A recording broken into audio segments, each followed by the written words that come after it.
Okay, so we're going to look at bathymetric data that was collected, and we're going to throw it into 3DAnalyst to get a 3D image of it.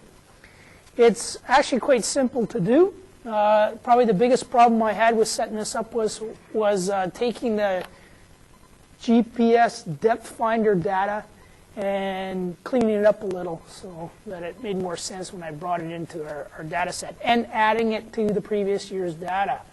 Right now on the screen, what you're seeing is the layout showing all the data that was collected. The data that was collected this year was up from around here. The legend, which you can't read that well, shows 1, 2, 3, 4, 5, 6 years of data collection. The image down in the bottom here is the 3D image, which I'll show you later on, from the Arcscene window. Now, really, if I open up the data set, you'll see that basically it's a bunch of attribute data, and one of those attributes is the depth. And in this case, because we're talking elevation, the depth is negative. All right? If it was positive, we'd be creating a hill. So here's the, and each year the depth is adjusted because, again, the data spans more than 1 year, and the level of the lake goes up and down. So we adjust it so it's equal with the first year's level, water level. So we use this adjusted depth, all right? Bring in the GPS points, all right? Clean up the data a little, and then bring it in as a layer. Once the layer's in there, you go to the 3DAnalyst toolbar, and we simply go to create or modify tin, create tin from features, and the window's going to pop up where it's going to ask me to select which features to create it from.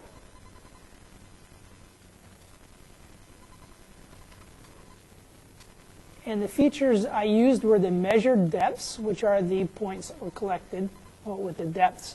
The other thing I used was this layer I call contour or contour. Oops, hang on here, that's not the one. The other one that I'm going to use is called tramping outline. And the reason I have two here is one is the points with the depths. The other is the tramping outline. What I simply did was I took the polygon outline of the lake and copied it into a new shape file. And that's because I need a zero. All right, I need to know where a zero depth. And because the boat can't collect zero depths because we're running up on shoreline in order to do that, I've chosen this year to just use that line information as a zero depth. So I'm bringing two features in here, the point features, and I'm bringing in a line feature to give it the zero depth. And then basically all I would do from this point here is click OK, and it creates the tin for me. And what a tin is, it's, well, I'll show you what a tin is. All right, I'm just going to cancel this because I've already created the tin. And this is a tin right here. I'm going to go back to the data layer. I'm going to take those dots just represent all the measured depths. I'll take that off. And if you look at my symbology for my tin, the lighter blue is shallower water, and the darker blue is deeper. And if we zoom in on that, you'll see that it's, well, the image isn't all that clear on the screen there, but it's basically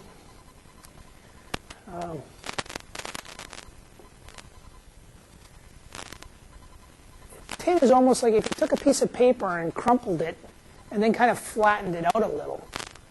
And if you were to look at the lesson I've put together for this, which you won't be doing. But if you were to look at that lesson, I took a picture of a crumpled up piece of paper. Well, I may as well.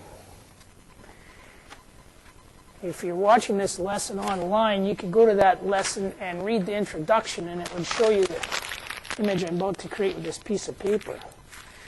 Basically, you just take a piece of paper, crumple it up, and then kind of flatten it out, but still don't spend too much time trying to flatten it out too much, and the piece of paper has relief to it. It's got hills and valleys. And that's basically kind of what a tin is. It creates a layer that looks like that. And the actual definition of tin, I can't remember what it stands for.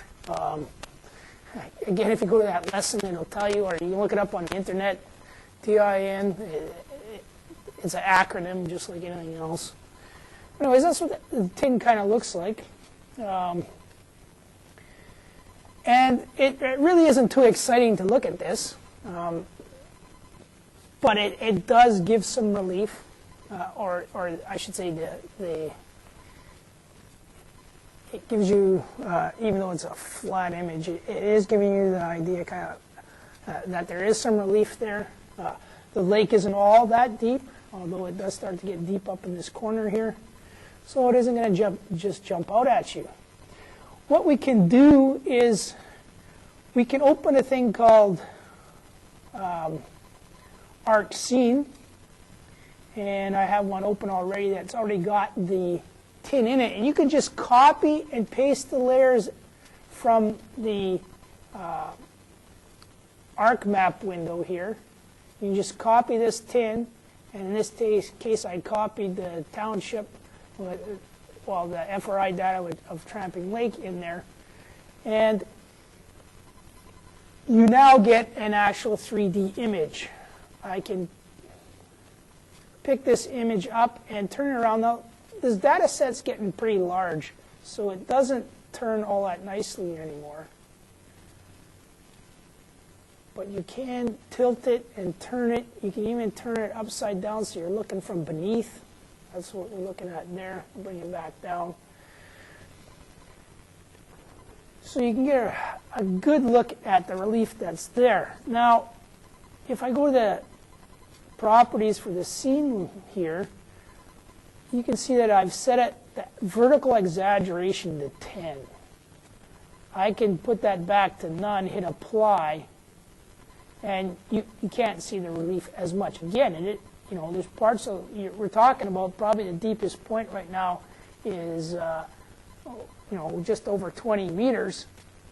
In regards to this, the distance across that lake, that depth really isn't all that much. Again, we could pick a vertical exaggeration that's maybe a little less. We could pick one that was, I had it set to 5 before, 10, I'll hit 5. All right, you get to see a little bit more. And I will just put it back at 10. Okay, you can choose how you prefer. 10 is probably too much, really, but what I'm going to do is I'm going to do a fly-through in a minute, and I want that vertical exaggeration to make the fly-through that much more exciting. There are some, before I do the fly-through, there are some other tools to look at here. And you can see here there's a tool which generates the steepest path from a point. So I'm going to click that tool. Actually, before I do that, I'm going to zoom in. Let's zoom in on this part of the map. Okay, so I'm back in ArcMap.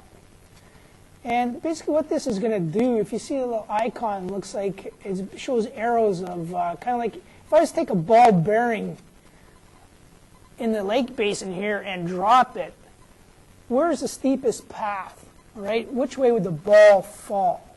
Which direction would it take till it rolled down to the bottom?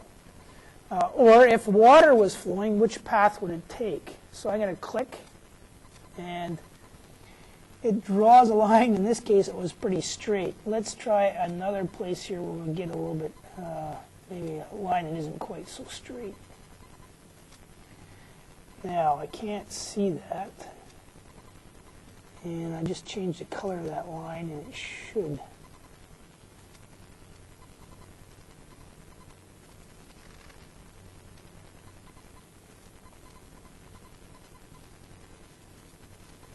I'm just going to pause the record. Okay, so now I went and dropped the ball again, and you can see this is the line that ball would have taken as it went to the bottom of the lake in this case. So it's just some way of, later on I'll show you we can actually come in here and graph this line. All right, that's what a profile of that would look like. All right. Another thing you can do here is, I'm going to zoom back out here, is I could, say I wanted a profile from this shore across to this shore. I could simply go on here and draw that line.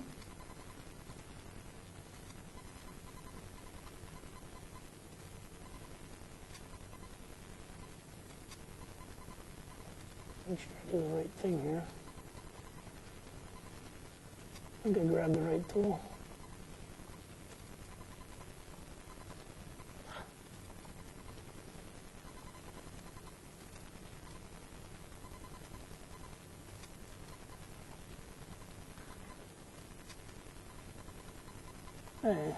Okay, I don't know if the recording of this is causing problems or not, but we'll try it one more time. Okay, I'll draw a line across here. Double click. Double click. Click, come on. Okay, so the line's across there. Now we can click the little graph tool here, and it'll graph the profile along that line. So some very quick to use tools, but again, as a forester, I don't really see the application too much, but I would imagine to do with water and fisheries, this might be quite a valuable thing. Now I'm going to go in here, and there's another tool, which is this one here, line of sight. Now it has a forestry application. I'm going to click it. Then what it comes up is observer offset. So let's say our observer is 6 feet tall. So we'll put 2 meters for your eye level. Target offset. Let's say there was, I'm going to put up a radio tower up on the hill, all right, or up on top of a mountain. And it is, I don't know, we'll put 12 meters high, all right? Okay, and then what I'm going to do is I'm going to go down, and this time I'm going to pretend that the lake is a valley, all right? And I'm going to draw a line from here at the bottom to up here at the top where my tower is going to be, all right?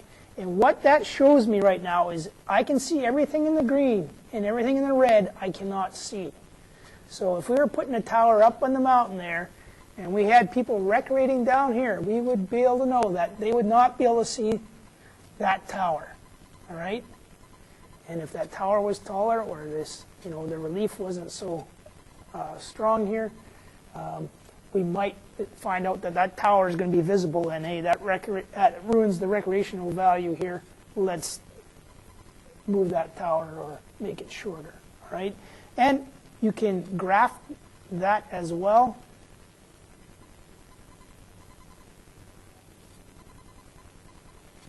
Okay, so I have to do a few more other things, but you could do that. You can, if you wanted these lines to show up in the Arcscene, all you do is copy and paste them, just like you would any graphic you draw in there. The other tool back here in ArcMap, which the students sometimes like, there's one here that I'll create contours, but I'll show you some contours in a minute here that I created off of the tin, which is a lot nicer. Okay, surface analysis. We can come down here and calculate the area and volume of the lake, all right? So the input surface is going to probably be it's the tin here. The height is minus 2240. Calculate statistics above that. Calculate statistics below the plane. So just calculate statistics. And the 2D area is given to you there, the surface area and the volume. All right? So if you want to know the volume of the body of water, it's given to you. Very quick calculation. Now, what we're going to do next is I'm going to put, here's the contours, and to create those, I just simply went to 3DAnalyst here, and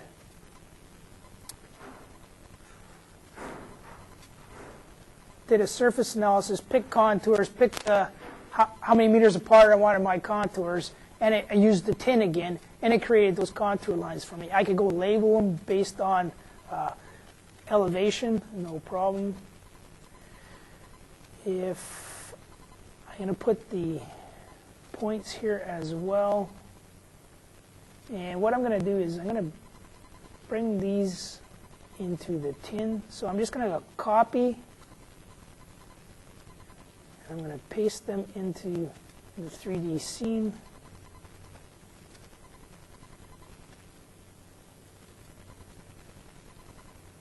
Copy the contour lines.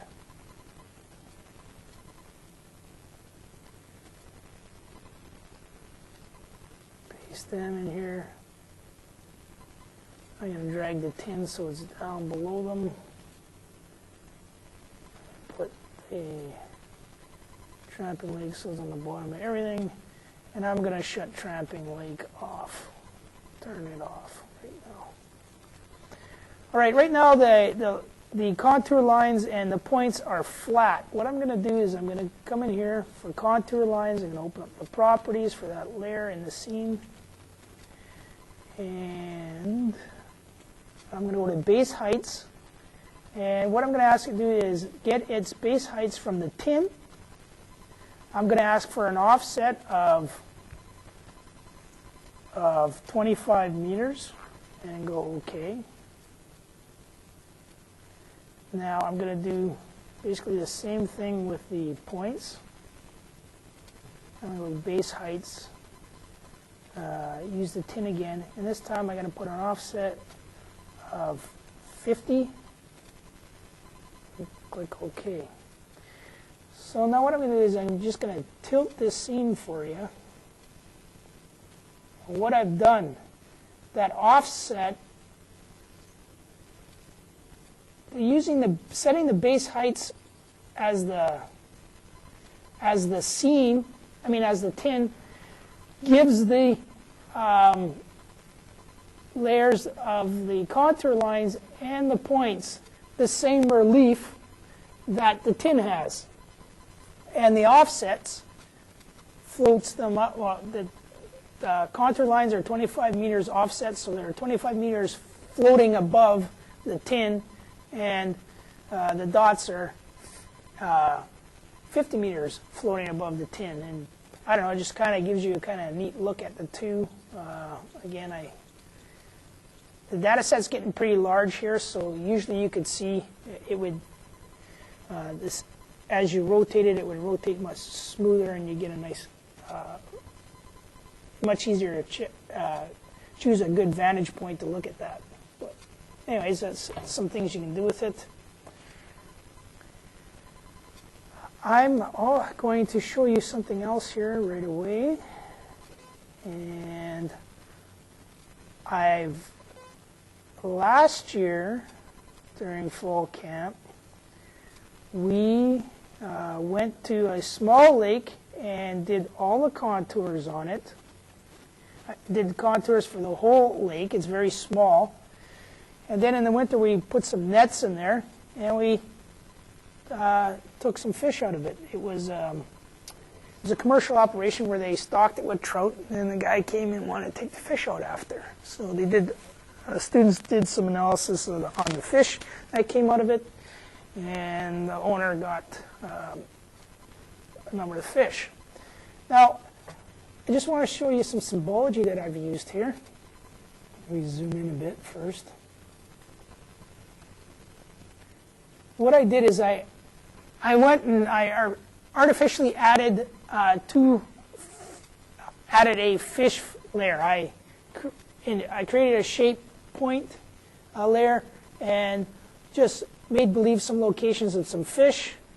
Then in that layer, I added an attribute for depth. I added a attribute for size, all right, of fish, and species, all right.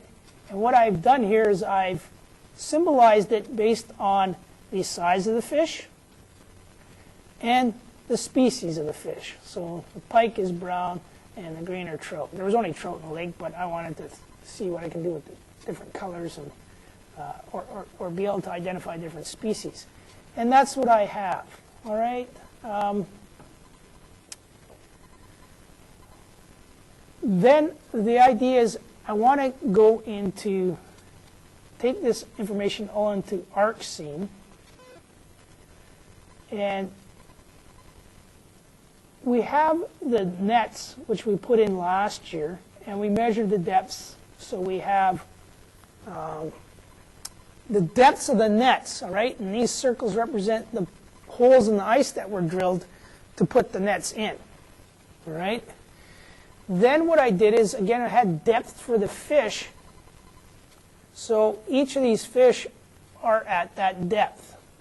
Now, the sizes, when I brought them in here, all went to the same size icon. There isn't any way I could work around there.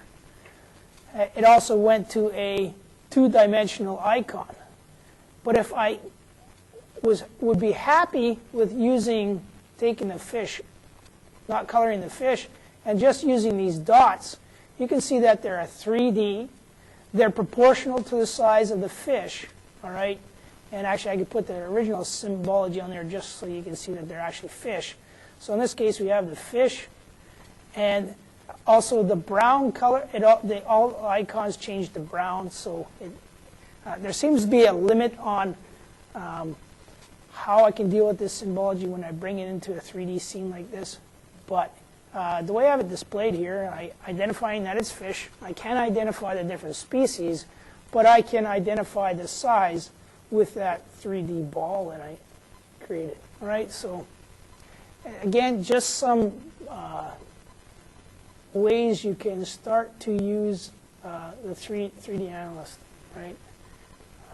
If you had a forest and you had all the heights of the stands of the trees, you could display the polygons, the forest polygons with those heights. I mean, it wouldn't look like tree standing there. It would look like the polygon, but it would give it some vertical height.